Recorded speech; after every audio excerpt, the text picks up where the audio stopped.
Bueno, Adjani Ponciano es una joven que nació en el Evangelio, hija de pastor, criada ahí adorando al Señor, perteneciendo a todos los ministerios y ya tú sabes, ahí en la lucha por tener siempre un encuentro con Dios.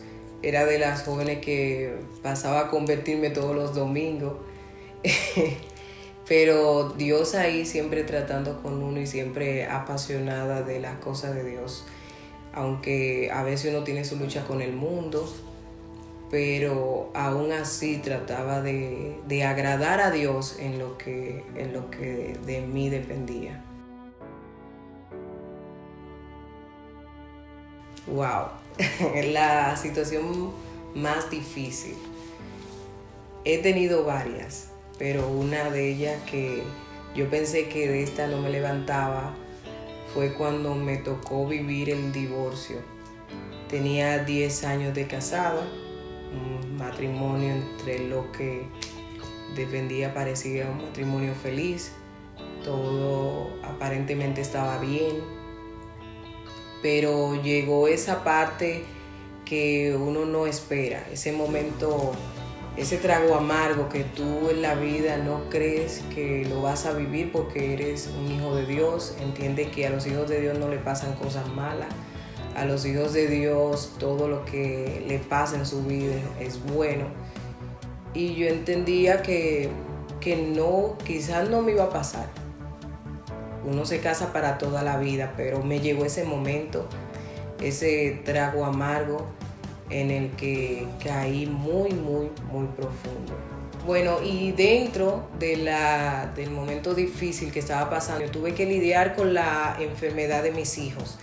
En ese momento mis hijos comenzaron a tener crisis epilépticas, yo no sabía lo que era eso y los veo que se están sintiendo mal y todo eso, los llevamos al médico, le hacen análisis y cuando nos entregan los resultados, me entregan el resultado de que mis hijos sufren de epilepsia y que tengo que medicarlos.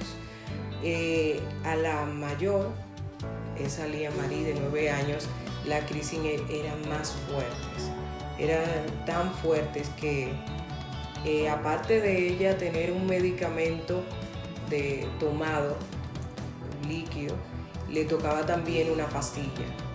Y aún bebiéndose la pastilla, a ella no le querían ceder las crisis. En este momento tuve que aferrarme fuerte a la fe. Tuve que creer en que hay un Dios que sana. Pude ver la mano de Dios ahí en ese momento. Fue difícil porque en el proceso de que ellos estaban tratando de encontrar el medicamento que le iba a hacer bien, en ese proceso ellos tenían que tener crisis y una persona que tiene crisis epiléptica simplemente tú te tienes que quedar mirándolo padecer y yo tenía que quedarme mirando a mis hijos sufriendo en medio de esa situación que ellos tenían y solamente podía cantarle al Señor. Quizás no era la mejor cantante, pero ahí tenía que levantar mis manos y decirle que Él era Jesús, que Él era el sanador de mis hijos, que eso no era lo que le tocaba a mis hijos, pero que yo levantaba hoy mis manos, le decía, yo levanto mis manos hoy, Señor, y yo sé que tú tienes un plan con ellos y que la enfermedad no es lo que le corresponde.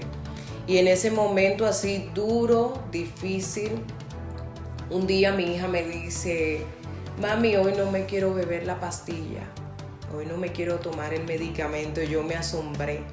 Yo decía, Dios mío, ¿ahora qué hago? Porque ella sí tomándoselo le daban crisis. Imagínate cuando ella no se lo tomaba.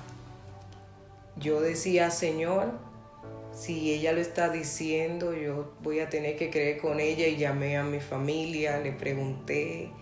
Le dije, ¿qué hago ahora? Porque ella dice que solamente por un día quería dejar de beberse el medicamento y me dijeron, Adjani, tú no puedes matarle la fe.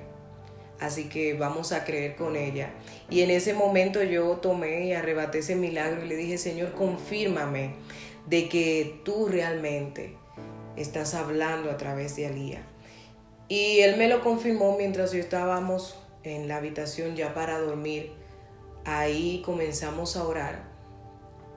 Y mis hijos comenzaron a cantar la canción de Marcos Witt que dice gracias. Y mi corazón se quebró y yo le dije, Señor, si este es el momento, pues lo voy a tomar. Y tomé el milagro para Lía y tomé el milagro para Lian Joshua, y desde ese tiempo, hacen ya 3 años, y ellos no toman ningún medicamento, ni le ha vuelto a dar ninguna crisis. Quiere decir que en medio de las situaciones que tú vivas, ahí está Dios, y depende de ti, de tu actitud en medio de esta para tú lograr y ver la mano de Dios. Caí muy fuerte en lo que era la depresión, vivía llorando, vivía muy triste, a tal punto de que tú llegas a desear la muerte, y caes en ese momento que en cada esquina estás llorando, te vas sintiendo mal, sientes que no te vas a levantar, pierdes el deseo de vivir, no le encuentras sentido a nada porque tú entiendes que ya tu mundo se desboronó, tu mundo se acabó, ya tú no le ves sentido a nada, tú dices, bueno, ya pierdes el amor propio, ya vas perdiendo muchas cosas que antes tú las tenías, pero llega esa situación donde todo se derriba y tú solamente tienes pensamientos de mal para ti, lo cual no es lo que dice la palabra, porque dice que los pensamientos de Dios para con nosotros son pensamientos de bien y son mucho más altos que nuestro pensamiento, pero uno entiende que una situación te derriba. Y Él dice que aunque uno pase por el fuego, Él va a estar ahí con nosotros, pero yo no entendía eso hasta que me vi en esta situación. Ahí entendí que aunque yo estaba pasando por el fuego, aunque estaba en aguas profundas, ahí estaba Dios conmigo. ¿Cómo lo logré? Bueno, lo principal es tener a Dios, su palabra, buscar su presencia. Pero ahí también llegan personas que son muy importantes, hay amigos que son íntimos, que te ayudan a seguir. La motivación de tus hijos, cuando yo veo la cara de mis hijos, yo veía sus rostros y yo sabía que ellos también, aún así, se sentían mal y estaban de pie. Yo pude coger fuerza de ahí para levantarme. Mi familia, que fue un pilar muy importante, me dieron la mano en todo lo que yo podía, me ayudaron a mí, a mis hijos, y ahí ver la mano de Dios en todo eso. Quiere decir que cuando tú pases por una dificultad, no entiendas que tú la puedes pasar solo, necesitas a Dios primero, pero también hay gente a tu alrededor que Dios la pone para que sean ese puente, para que sean ese bastón, para tú poder atravesar esa situación. Y ahí también el servir a Dios me ayudó mucho. El mantenerme en la obra de Dios, aún en medio de ese proceso, estaba pastoreando los jóvenes. Para mí, pastorear los jóvenes fue algo que me motivaba cada día y me ayudaba, porque cuando yo venía mal, cuando yo venía en tristeza y en depresión, entonces ahí yo tenía que dar una palabra a alguien, tenía que bendecir a alguien que venía quizás con una situación similar o aún peor, y Dios te la pone en el camino para que tú te inyectes. Es como dice la palabra, es una espada de doble filo, y mientras yo estaba dando, yo ahí mismo recibía del Señor nuevas fuerzas para levantarme. Lo que me motivó así fue la situación que se estuvo viviendo con una joven colombiana que se tiró del puente con su hijo. Fue una historia muy lamentable, muy dolorosa. Cuando la leí lloré. Lloré porque me sentí confrontada con el Espíritu Santo. El Espíritu Santo confrontó tan fuerte mi vida y me decía, Hani, si yo te ayudé, si tú sabes de dónde te agarraste para tú levantarte de situaciones similares a las que estaba viviendo esta joven, ¿por qué te quedas callada? ¿Por qué no hablas? ¿Por qué no le dices a otros de que hay muchas maneras de tú levantarte, de tú buscarle solución en medio de tu valle, tu desierto, como le quieras llamar?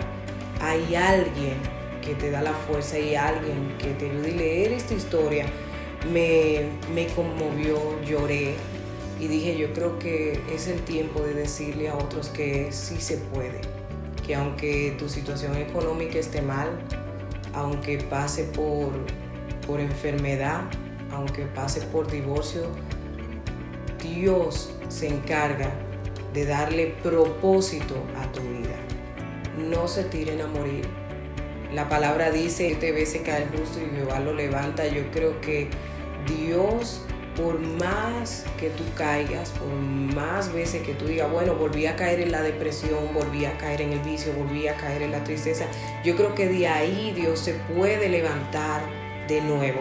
Te puede levantar con propósito para que tú puedas ayudar a otros. Así que no te quedes en el piso, no quedes como que ya todo se acabó. Hay un final dichoso para el justo, hay un final de bien para aquel que sirve al Señor.